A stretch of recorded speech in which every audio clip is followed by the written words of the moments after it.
Hey traders, welcome back on the Pursuit of Wealth for another daily market recap. It is Tuesday, December 8th. And before we jump into today's video, make sure to smash the like, tick the bell, and subscribe to the channel if you enjoy this market perspective. In today's video, we're going to discuss SPY hitting a new all-time high, cracking 3,700 for the first time ever. And SPY and QQQ both set new all-time highs and record closes today as well. So congrats to the bulls. And we'll look at some news and events before we jump into some charting.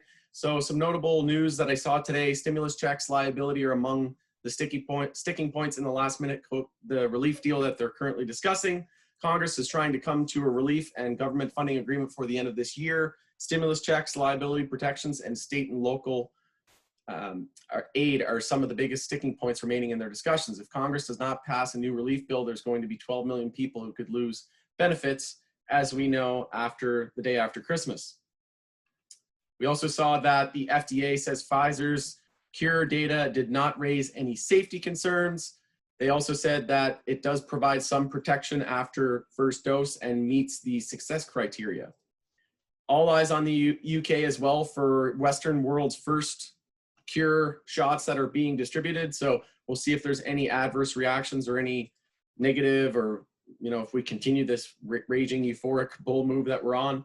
We saw that Tesla stock fell today after $5 billion in stock offerings plan that came out today. Share sale agreement comes after price surge to a record boost, market cap over 600 billion. So not a bad time to be releasing news like that when your share price is reaching new all-time highs, and not to be unexpected either.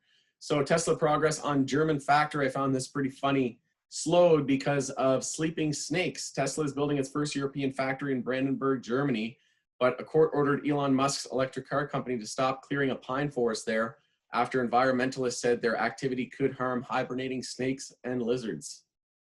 Pretty funny. So we saw Doordash is set to go public, and they seek to raise 3.14 billion, and they're going to be listed on the NYSE, and they'll start trading tomorrow, which is December 9th.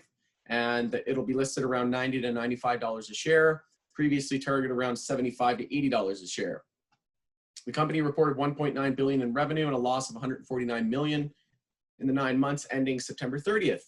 DoorDash boasts more than 1 million delivery workers, Dashers, aka Dashers, and 18 million customers. That's pretty impressive, but obviously I would say Skip the Dishes is the leader in that market, in that space. But we have Uber Eats through Uber, obviously, and some competition hitting the market. So going to be interesting to see how that one shakes out. Biden to pick attorney general soon as well. So choice could potentially favor the cannabis industry.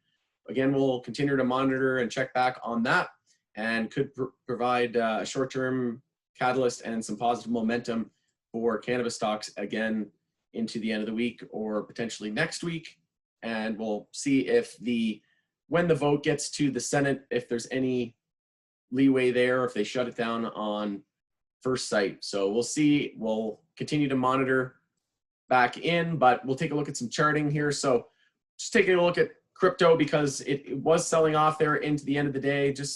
We've kind of seen that inverse correlation now to gold and equities now. So we were watching a daily equilibrium.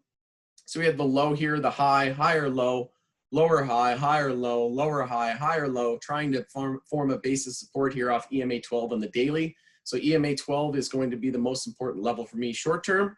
And I'm currently in a bullish position right now with a stop under 18,500. If we lose that, I may potentially enter again on a test of 18,000 at EMA 26. But we could potentially we're just looking for a daily higher low compared to 16,188, and we are in a 4-hour downtrend now with a lower high and lower low. So daily consolidation is underway. We need to, but unless we break bear out of this equilibrium pattern, all about the support here at 18,000 in my opinion. But if we do lose that, and EMA 26 will look down to 16,188 support, and that's on Binance. So taking a look at SPY, SPY had a record all-time high and all-time high record close. QQQ, same deal, record close and new all-time high set. We didn't really have much to happen today on the dollar. Still a potential daily bear flag at this point, but need to get over 91.23 to negate that. Just taking a look at the notable movers here. Pretty much everything up 1-2% or down a little less than 1%. XHB, Home Builders ETF, led the way down today. VIX was down over 3%.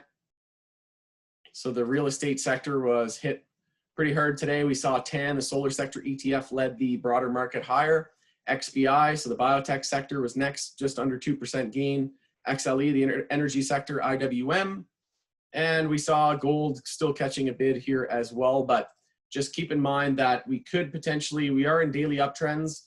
We didn't really have much of a pivot there, but I would still consider that a daily uptrend at this point. So we would say the new daily higher low is set at 18.22 and on silver at 23.52. So most important daily supports there, and differences with gold or silver versus gold is silver held weekly support at 21.66.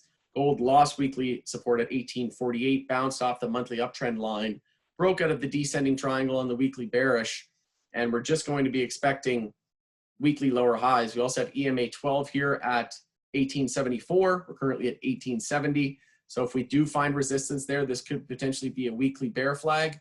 And if that were to confirm, we'd look down here to the low at 17.64. If we lose 17.64, then we'd be back in a weekly downtrend. So that's where we stand on gold. Silver, like I said, standing out as stronger as it held weekly support. We are also right there at that weekly descending triangle resistance line, which is the red line. So we could, in theory, go sideways here for another few weeks into the beginning of 2021.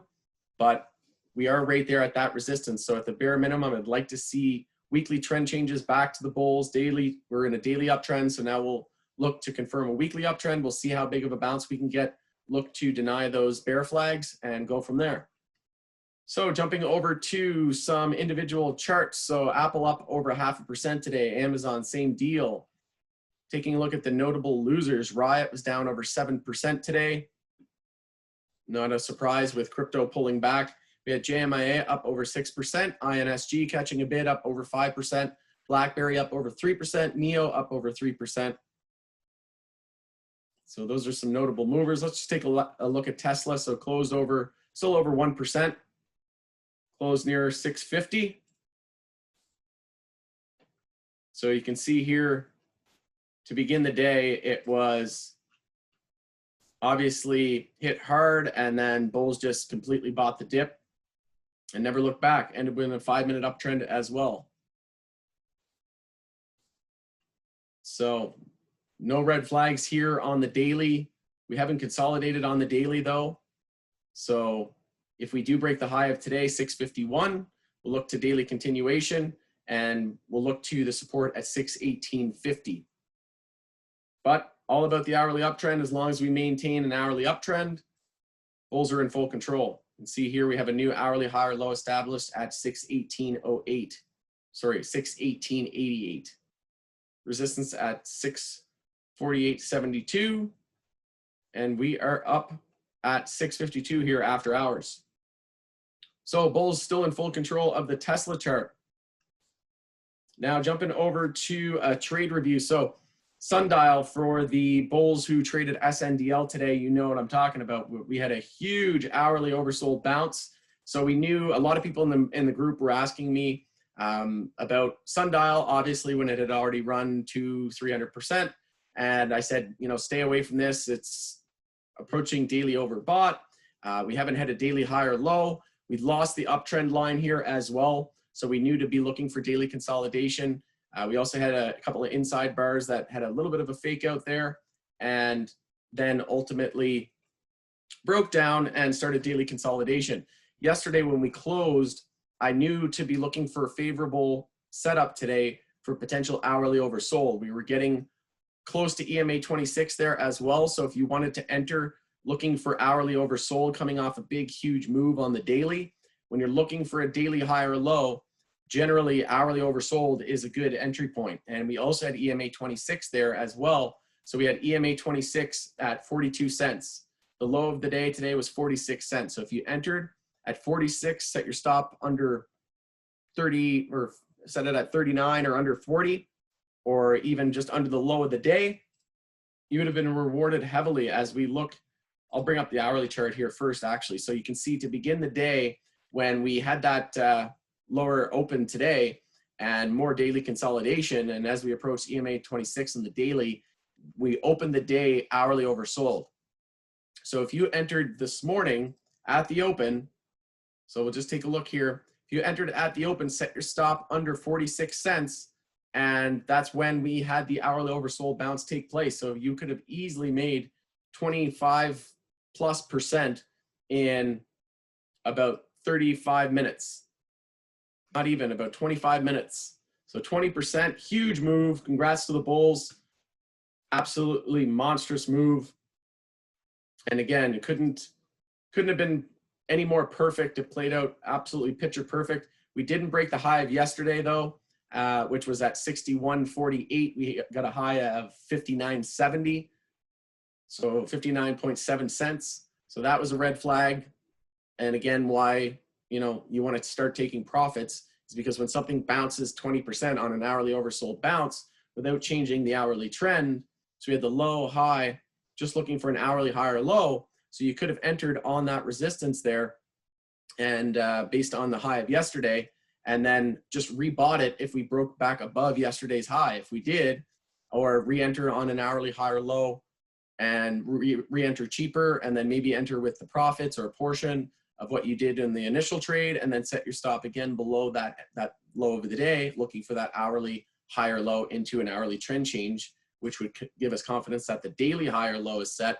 And then we look for the daily bounce to get underway. So obviously the high of today, 59.7 cents, is going to be the key level to break tomorrow. But again, we can't be confident until we change the hourly trend. So all about 59.5 cent resistance. Once we get over 59.5 cents, that will confirm an hourly uptrend, and the daily high or low is likely set at that point. So that's where we stand. CGC up over 1.5%, APHA up almost 2% today, and Cron up over 2% leading. Hexo is up 2%, a little under 2%, but basically Cron and Hexo leading the tier 1 names. So that's where we stand. Not really much to report here. Let's take a look at the notable losers. So RIV, Fire, XLY down 6%, 5%, 4% respectively. We had Huge up over 3%. Like I said, Cron, Hexo leading the tier 1 names. Taking a look over at the US MJ names. So MedMen down 14%, MJNA over 13%, GWPH up down almost 5%. We had Ian up another 25% today. CXXI up 16% to $1.50. So we'll just take a look at CXXI here. So we did have a new daily high or low established here at 118. And we also held EMA 12 support. So if you were looking to enter this name after this big bull move, again, you look for daily consolidation and look for that daily high or low. We had EMA 12 there as well. And we would have looked to the hourly trend change. So once we hit the low of 118, the high at 131, the high or low at 123. And once we broke 131, that was the go signal. That was the hourly trend change. If you entered on that hourly trend change, you'd be up 13% from that entry. But daily high or low is now set as we have changed the hourly trend and we're breaking to higher highs. Daily uptrend, weekly uptrend, bulls in full control of CXXI at the moment.